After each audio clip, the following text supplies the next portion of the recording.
could spell a lot of problems for his opponent unless he sees this, and he is expanding. He is expanding. Oh my god, this game is, I believe, we'll have to see how Lomo will first cope with this attack. He has to hold this attack to have a chance in this game. He is holding the ramp well, very well with these two SCVs. He is holding the ramp. He now has to bring in a couple of more SCVs. Memory is going to pump it, and the tank is built at the opportune moment. He does not want that Vulture to see the starport with control tower. I believe I don't know, it's gonna be very, very close, but I believe this, yeah, definitely, right now with the barracks, he has seen this. Memory, knows what is coming for him. He knows those raids will be out in a minute. Memory holds off this attack, and really now it's gonna be an all or nothing game for Lomo. He's taken a great gamble in this game, just as his opponent did with that early attack a little bit, but now he's consolidated economically, so you can now say the roles have turned. Now it's Memory who's the safe one with the expansion economically, an advantage, whilst his opponent is going to try to end this match very, very quickly, because otherwise Lomo will find himself very, very far behind. He is pushing right now with two tanks. He will have superior forces. He did go for that quicker machine shop. He also will have siege tech before his opponent, I believe. And now he's reached expansion. And crucially enough, he will have air support. He will have those raids helping him.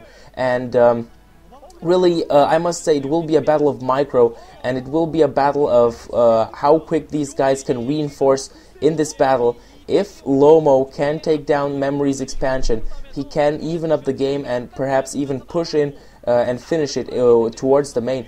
But for this, he really has to keep a steady flow of units coming in.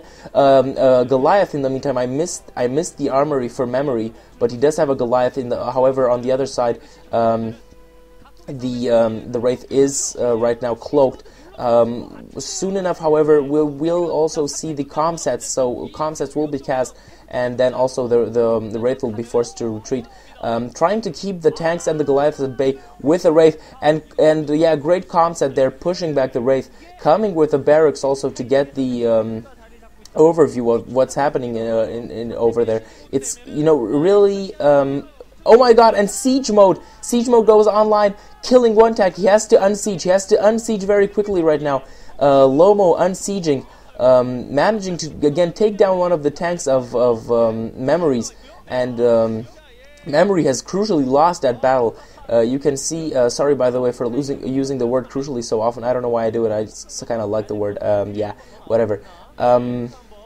Lomo, very important for him, that siege mode that came online quicker than for his opponent, and this will spell so many problems for Memory in the minutes to come, because what Memory can do right now is place the barracks in front, keep his opponent at bay with the siege mode, and if necessary unsiege to deal, for example, with his threat of the SCVs. You may well think Memory is doing a great job with the SCVs. Yeah, it is true, he is forced to keep Lomo at bay, but if you think that each of these SCVs does cost 50 minerals, these are great losses that Memory is forced to suffer, and he is also not mining, so economically the advantage would probably have to be on Memory's side, who I think will... I'm not sure if he already placed that expansion. I may have missed it, but I believe he has already placed a command center. And yeah, in the meantime, siege mode. So attacking the whole time. Memory is doing, Lomo, is doing a great job in this game until now. He's played very, very well, very wise, going in even after his opponent saw his strategy with his Wraiths. This was really an all-in gamble for him, and it seems to be paying off. It could well be that the command center will fall. No, actually, the command center is forced to be lifted up at this point in time. But yeah, actually, Marines are coming in, and also a Wraith. And if this command center dies, and it will die, it will be a horrible loss, and indeed a horrible loss for Memory. Perhaps he should have lifted that command center earlier. On the other hand, refinery and command center already mining for Memory. So economically, militarily, I don't know, from whatever point of view you want to see it, Memory is ahead. He's just going to seal his opponent inside. This is the negative part right now of Othello with this very, very small ramp, is that Memory simply cannot push his way through. out of his base. He's got wraiths waiting for him outside. He's got tanks sieged where his expansion should normally be, and his Goliaths and tanks simply cannot cope with it. He is building a starport of his own, but I believe it's all too late. Coming in again with a wraith will try to to harass that SCV building the starport. So very, very strong position for Lomo in this game. Great play from him. He managed to hold off that early attack with the Marines and the Vulture from memory, and then launched a counterattack with wraiths and tanks. And now he's pushed his opponent all the way back to his base, and he's having a very, very strong position here. Well done from Lomo, and you can kind of see why Memory's record is only 3-10 in this mirror matchup against Terran. Well, this is pretty much it. I'm just waiting for the game to end.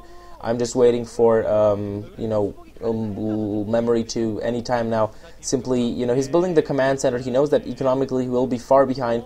What he's just going to try to do is going to push with all his forces down. But 5 tank siege, they will do a great job against this army. He has to try at least to defeat the tanks. But look at these wraiths. Look at those wraiths. They will weaken. Memory's army considerably, while also being pounded at with the siege tanks. Really, I do not see any possibility right now for Memory to do anything in this game. I'm not entirely sure what he's trying to do right now. He's bringing in the SCVs. He's gonna go now for a final attack. Huge damage suffered by the SCVs. Tons of SCVs died. I think like 10 SCVs died while those tanks shot. And yeah, Memory's army is dead right now. Cloaked Grace, supporting the tanks. So all in all, great strategy from Lomo. Perfect execution, I would say. He did a great job also microing his units. Didn't lose a lot. Siege and unsiege at the time that he needed to. And he simply used the advantage of this far quicker tech on his side to eliminate the expansion, and then himself take the economic advantage and hold it. It was his game to lose from that point, and he did not make any mistakes, justifying this victory. Well, this was pretty much all, guys. We're gonna have, of course, another TVT in the winners match. We'll have Lomo versus Mind. I'm looking forward to see how that game will turn out. I'm probably gonna give it to Mind. And Memory versus Calm in the final, which I'd probably give to Calm, given kind of Memory's inexperience all in all. And yeah, the final match, we'll have to see if it's gonna be Lomo versus Calm. It's gonna be a hard call. Just a little quick prediction at the end of this game. We'll have to see how it turns out. Be sure to check out all the other commentaries and also the commentary on set 1. This was Blade of Fire, bringing you another StarCraft English commentary, guys. Thanks for watching. Bye-bye.